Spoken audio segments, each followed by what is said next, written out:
Hola, mi nombre es Fabricio Mejía Madrid y esta es mi colaboración semanal para Sin embargo, que se llama Los tamales del ministro Pérez Dayán. Si después de todo lo que sucede me voy a ir a vender tamales, les mando el menú. Trató de ironizar el ministro de la Suprema Corte, Alberto Pérez Dayán, al final de la presentación de un libro el 22 de mayo pasado. Con ello expresó el malestar social que existe contra los magistrados, que han decidido en tan solo 4 meses de la presidencia de Norma Piña congelarle las cuentas a la esposa de García Luna y contratar como administradora del órgano que se supone que revisa a los jueces, el Consejo de la Judicatura, a Sonia Vargas, quien fuera la desviadora de 71 millones de dólares de la Policía Federal a las cuentas y propiedades en Florida del exsecretario de Seguridad Pública de Felipe Calderón. La actual empleada de la Judicatura, que también preside Norma Piña, porque preside la Suprema Corte y la Judicatura, Sonia Vargas Terrero, desvió esa cantidad monstruosa de dinero que equivale a 1.420 millones de pesos para comprar equipo de espionaje telefónico y rastreo de celulares a las compañías fachada de García Luna, la esposa de este, Cristina Pereira, y los hermanos Weinberg, que lavaban el dinero. Todo el discurso de Pérez Dayán, transmitido por los canales públicos de la Suprema Corte en vivo, fue un alegato inconexo y trastabillante de por qué no se deberían de elegir a los jueces en las urnas. Al final su razón fue que abogados como él terminarían vendiendo tamales. Los otros, como Sonia Vargas, terminarían en la cárcel. De eso se tratará esta columna, pero antes quiero hacerles la crónica de lo que sucedió en el Pleno de la Suprema Corte unas horas antes de los tamales de Pérez Dayán. Por la mañana de ese día, del 22, los ministros se reunieron para preguntarse qué habían votado cuando invalidaron el decreto del presidente López Obrador sobre la seguridad nacional de las principales obras de infraestructura, los aeropuertos, el Tren Maya, el Interoceánico, la refinería Dos Bocas. Como recordarán, el presidente había dictado un acuerdo administrativo para agilizar las megaobras de su gobierno, pidiéndole a sus dependencias, a sus propias dependencias del Ejecutivo, que abreviaran los trámites para otorgar permisos. Eso ocurrió el 22 de noviembre de 2021. De inmediato, catedráticos como Denise Dresser opinaron, sin miedo a la desproporción, que se había, cito, dado un golpe de Estado que implica la rendición del poder civil al poder militar.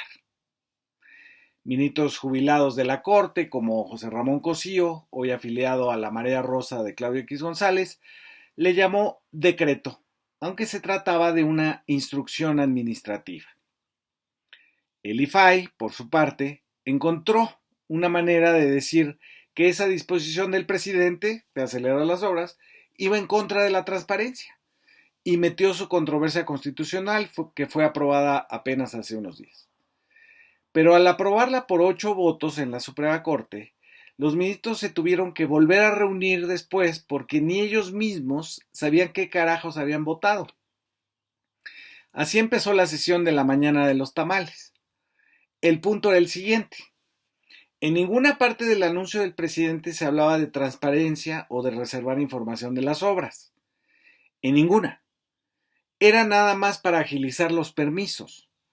Pero los ministros infirieron que si basados en su propio torcimiento contra el interés nacional, no obstante que en la ley mexicana no se puede ocultar información y para hacerlo se debe ir caso por caso para demostrar tal o cual información daña objetivamente la seguridad nacional, eso no les importó. A los magistrados de Norma Piña les valió y decidieron invalidar el llamado decreto, llamando a los demás que estaban en contra a no ser ingenuos. El ministro Lainez Potisek lo estableció así de burdo. Por lo tanto, dijo, negar que el vocablo seguridad nacional no tiene impacto para efecto de transparencia y de adquisiciones, con todo respeto, me parece muy difícil o muy ingenuo en todos sentidos. Yo no sé si fue el objetivo, ni si eso se buscó, pero la consecuencia es esa. Nada más faltaba que lo hubiera dicho. Lainez entonces pasó a sentenciar algo por lo que él creyó que podía implicar y no por lo que decía. Lo siguieron los otros 7 votos.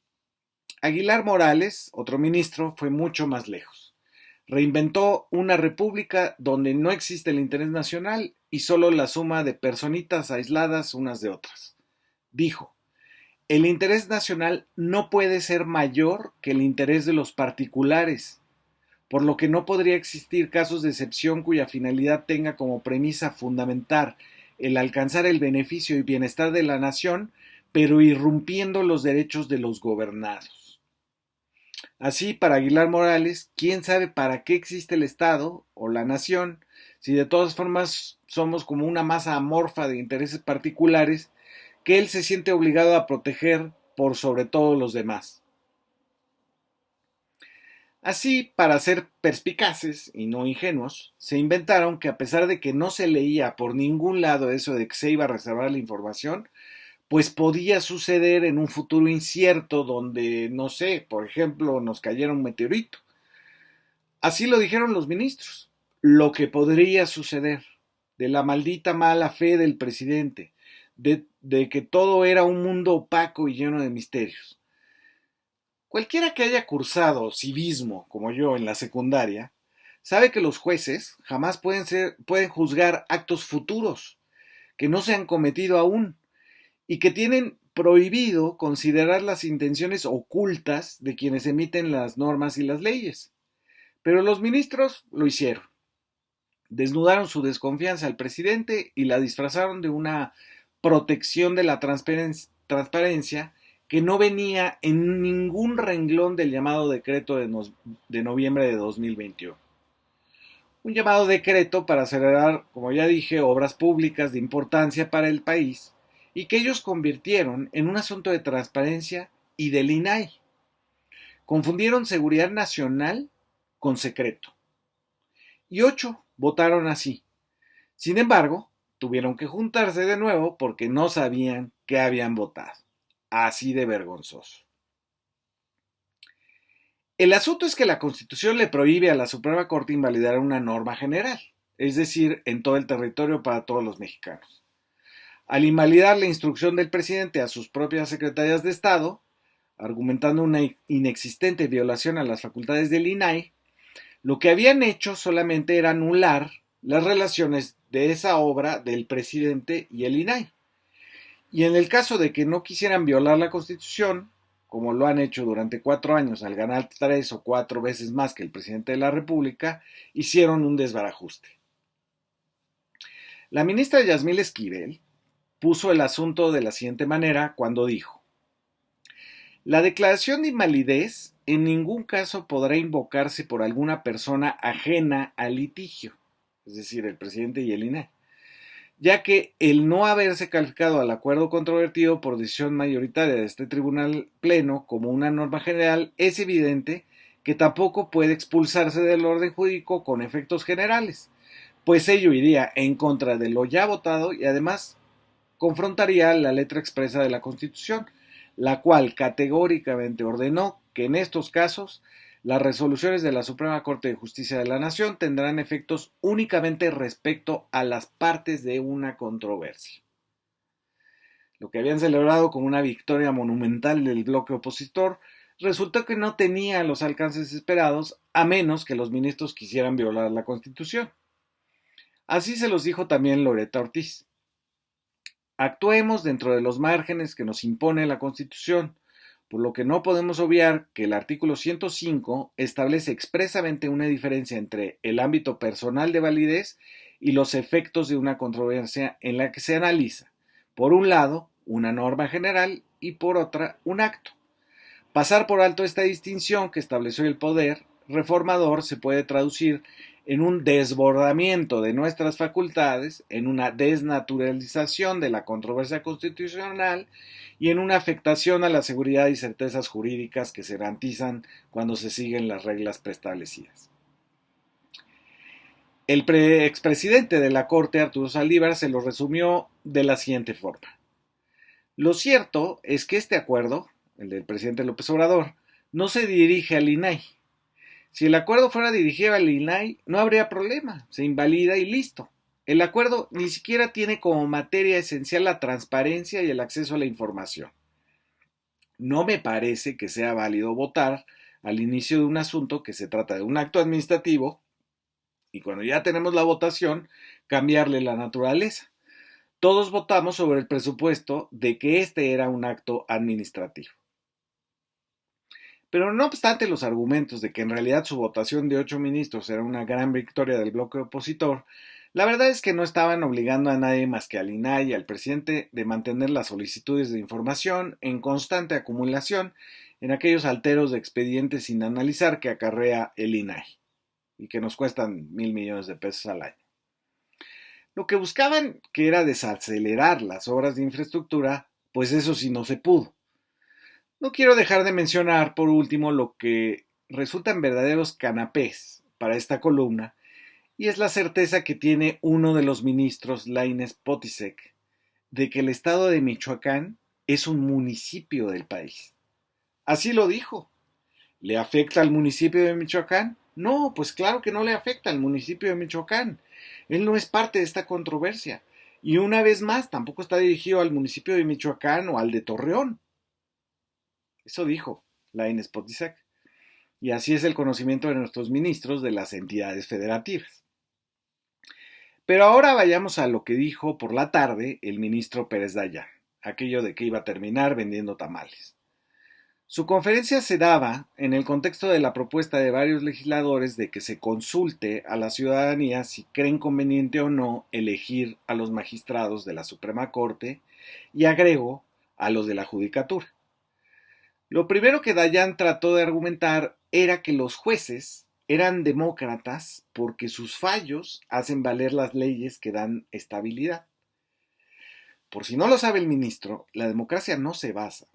La democracia se basa no en lo que hacen los representantes o si tienen buena o mala voluntad, sino en su origen en una elección donde los ciudadanos pueden pedirles que rindan cuentas de su actuar. Curiosamente, los jueces que revisan leyes, no importa lo imparciales y consistentes que quieran hacerse, no vienen de esa fuente de legitimidad llamada sufragio efectivo. Por lo tanto, no son democráticos. Es el origen electivo lo que hace que un funcionario sea legítimo o no. No es para nada a lo que se dedica. Dijo también que le parecía una idea exótica eso de elegir jueces por voto popular. Una práctica tan exótica, tan insólita, que se da en cada elección de Alabama, Luisiana, Illinois, Nuevo México, Carolina del Norte, Pensilvania, Arkansas, Georgia, Idaho, Kentucky, Minnesota, Mississippi, Montana, Nevada, Dakota del Norte, Oregon, Washington, Virginia o Wisconsin. Estos, por cierto, son estados de la Unión Americana, no municipios. Bolivia también los elige como país entero, pero a lo mejor ese municipio sí es demasiado exótico para Pérez Dayán. Pérez Dayán demostró que no tiene mucha idea de para qué sirve la política. Lo digo porque aseguró este champurrado de ideas distintas. Dijo, la política pública corre a cargo de quienes para eso llegaron a gobernar. Esa es la administración y sus políticas públicas. Pero si sus políticas públicas no son eficaces, sí tenemos modo de apropiarnos de ellas y hacer que las cumplan y lo haremos. Un comentario al obvio. Si las políticas públicas de un gobierno no son eficaces, ¿para qué queremos que se cumplan? ¿Y para qué necesitaríamos a unos ministros para que las hicieran suyas si ya son de por sí ineficaces? No sé si Pérez Dayán se estaba refiriendo a cuando se apropiaron, con el silencio cómplice de la Suprema Corte, del desafuero que hizo Fox contra López Obrador en 2005, o de cuando se negaron a amparar a los campesinos despojados por las mineras canadienses o las eólicas españolas, cuando se negaron a tomar el caso de la guardería ABC, o del crimen contra Ernestina Asensio en la Sierra de Songolica en Veracruz en 2007, o de cómo encubrieron los montajes de García Luna en los casos de Isabel Miranda de Wallace o Florence Cassés. Eso sí fue apropiarse de políticas públicas ineficaces. Y eso, según Pérez Dayán, los hace bien demócratas. Lo que ellos creen que hacen dista mucho de lo que realmente hacen. Creen, por ejemplo, que ellos descubren en el texto de la Constitución lo que ésta dice. Pero como vimos en el caso del llamado decreto del presidente López Obrador, en realidad construyen, cuando no tuercen, la ley, aunque puedan citar párrafos de artículos y otras sentencias. En realidad la ley no existe como tal, sino que requiere una interpretación que viene con todo y el sesgo político que han demostrado tener los jueces. Para empezar, no creen en la democracia como un sistema que tiene en su núcleo la soberanía popular y las urnas. Creen que es una cosa de buena voluntad de los catedráticos del derecho que se mueven en apego a la ley cuando la pueden citar, cuando sus decisiones son todo menos apegadas al interés público. También creen que están ahí para defender minorías, pero confunden a estas, a las vulnerables, a las comunidades indígenas, las mujeres, la comunidad LGTB y más, con la élite. Dicen que defienden a las minorías de la mayoría obradorista porque se ponen del lado de quienes, teniendo todos los medios de comunicación, la oposición parlamentaria y electoral y casi todas las ONGs financiadas desde Estados Unidos, no logran ganar una elección en urnas. Eso creen que es defender a las minorías, defender a García Luna, al cártel inmobiliario, a los saqueadores, al gran capital. Pérez Dayán dice que si los eligieran, a lo mejor los ministros actuales tendrían que dedicarse a vender tamales. Yo le propongo un mejor negocio, que la República los compre por lo que valen y los venda por lo que ellos mismos creen que valen. Muchas gracias por escuchar.